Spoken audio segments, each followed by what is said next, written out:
Guys, thanks for watching this video. I'm doing this video because a few months back I shifted from Mac to PC, and I had no idea what component and hardware I need to buy for motion design.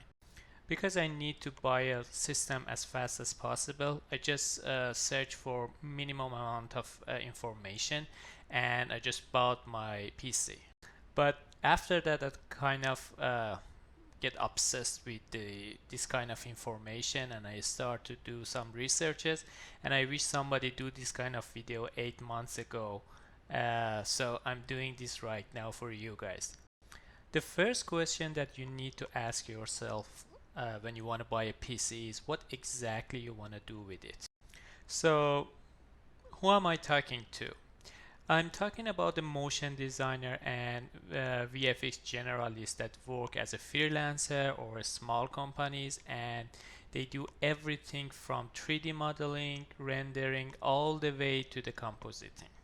Also, they work with the software like Cinema 4D, Blender, 3D Max, Maya, Houdini FX, plugins right, like X-Particles, RealFlow for simulating the smoke, water, render engine like Octane, Kshot, Redshift, Arnold, Cycle 4D, and also they do the compositing in the software like After Effects, Premiere Pro, or Nuke. Okay, the first thing that we're going to talk about is CPU. As a content creator, the number of cores and threads that you get with any CPU is really important. When I was searching for CPU, all the information was about how much power they get from each core of CPU. But based on my personal experience, the number of core and thread that you have with the CPUs, it's more important than power. Especially if you are working with the plugins that do the simulation like dynamics, particles, liquid, smoke, and so on. And also for render engine that are based on CPU like Kshot and Arnold. Arnold recently announced the GPU rendering, but before that it was all about the CPU. So as much as more core you have on your CPU, the render would be faster. The another advantage of getting high-end CPUs is you get more PCIe lanes. PCIe lanes are the lanes that usually CPU communicating with the GPU. So the number of PCIe lanes is important when you want to have more than one or two GPUs. So I'm not a tech guy, so if I say something that is not correct, just simply put a comment and correct me. So when you have a CPU that has 16 PCI lanes, the configuration of your GPU is going to be like this. If you have two GPU, it's going to divide it between 2, and you have 8. And if you only have one GPU, all the 16 lanes communicate with the GPU that you have. So if you want to have more than 2 GPUs, it's really important to know that your CPU has enough PCIe lanes for to support those GPUs. So two main players in CPU market are AMD and Intel. People that looking for reliability and stability usually go for Intel, but recently AMD doing amazing job. Keep in mind that what I said about the number of cores, and with the money that you pay, you get more cores in AMD products compared to the Intel. Especially with the Threadripper technology, you can get the CPUs over 32 core with AMD product. Of course, you need to pay premium amount for this kind of CPUs, but if you are a content creator and you're already making money with your job, so it makes sense. Okay, the next hardware that we're going to talk about are GPUs, and they are super important for content creator. GPUs stand for graphic processor unit, and as you can see, the main player again in the market are NVIDIA and AMD.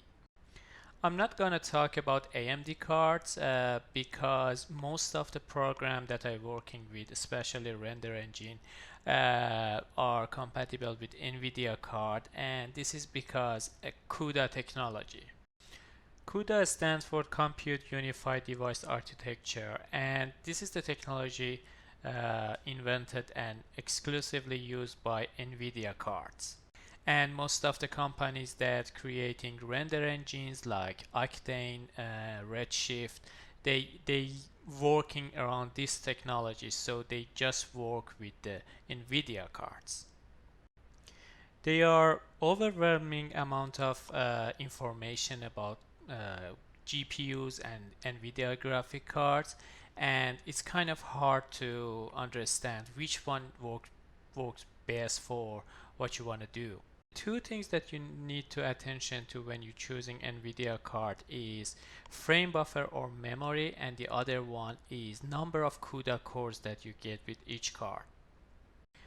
NVIDIA provide a variety of the cards for different purposes. For example, the first category is Tesla cards. They are really high-end computing parts, and they're using for deep learning and really complicated process. I'm not even embarrassed myself to talk about them because I have no idea, to be honest.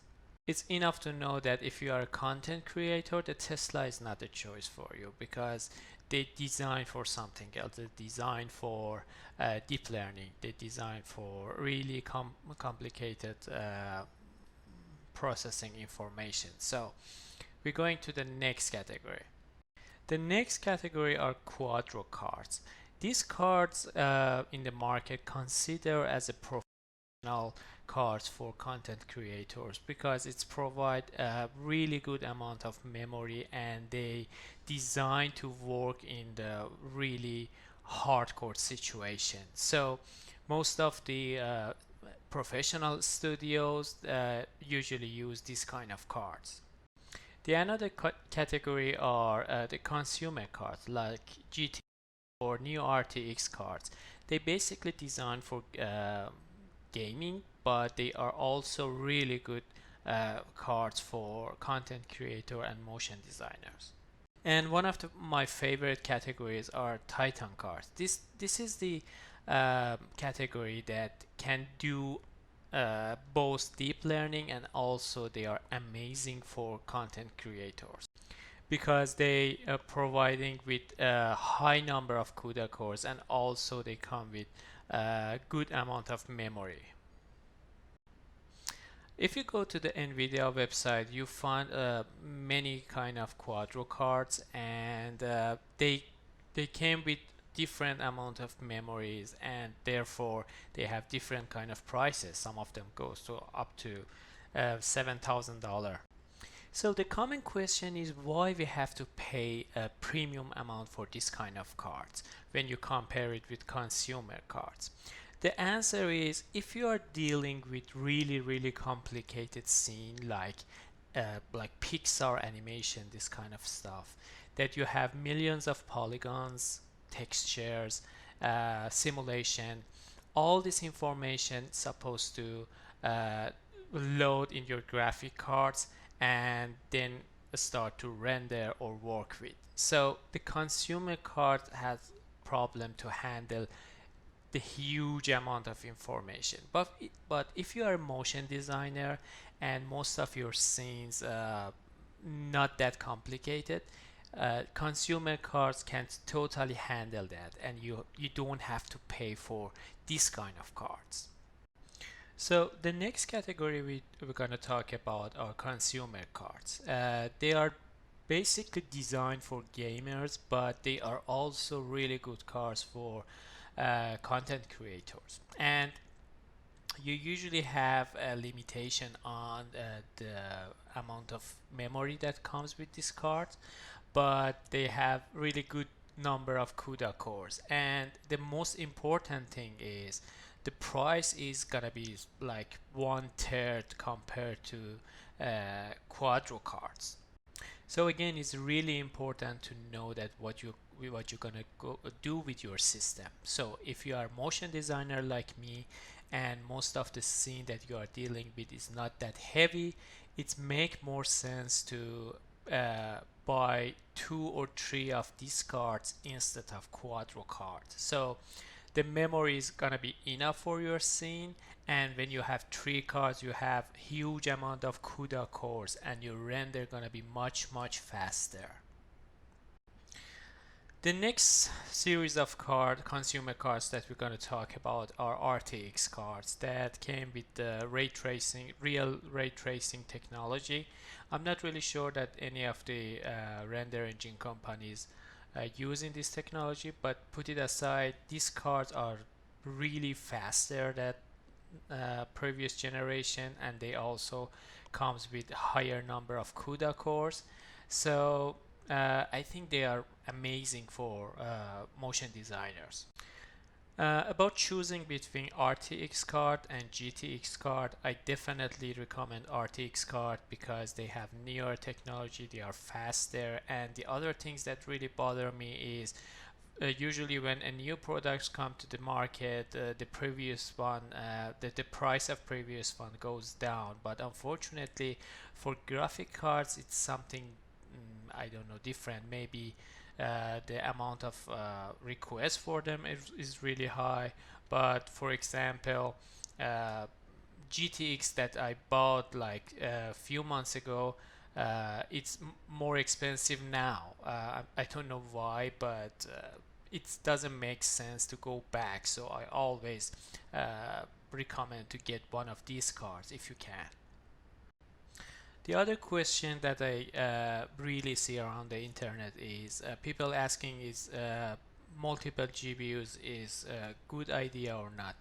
For people that do rendering and do animation, this kind of stuff, definitely multiple GPUs are a good idea because people that do gaming all the time say having 4 GPUs, for example, is pointless. Yes, for gaming is pointless, but when you do GPU rendering, each GPU works individually and do part of the job. So as much as more GPUs you have, your render gonna be faster. So the next category are Titan cards. They are my favorite kind of cards because yeah, the price is kind of high, and but if you compare it with the quadro cards, it's totally reasonable, and also they come with like 24 gigabyte of memory. That is amazing, and also the number of CUDA cores is almost 4600. That's gonna do amazing job for rendering this kind of stuff. This is really basic, but I tell you in case you have difficulty in this one. When you search for NVIDIA card, you usually see a lots of different brands, especially for the people that shifting from the Mac to PC for the first time. When they search for NVIDIA cards and they see all these different brands, it's kind of confusing for them. But what you need to know is all these cards using the same chipset from NVIDIA, and they have different kind of cooling solution. So most of them are really good brands, like Asus doing amazing job, Zotac. Um, uh, this one I don't know how to pronounce it, but they are a good card as well. So if you want to buy it, just compare it and look at the rates, and you can get one of these instead of Founder Edition solution. Founder Edition means the cards that comes from NVIDIA company, and they different look. What I show you so far was all Founder Edition cards. Okay, the another thing that you may consider to work with is NVLink. NVLink is basically a component that connect two identical graphic cards together, and they have better performance and they can share the memory.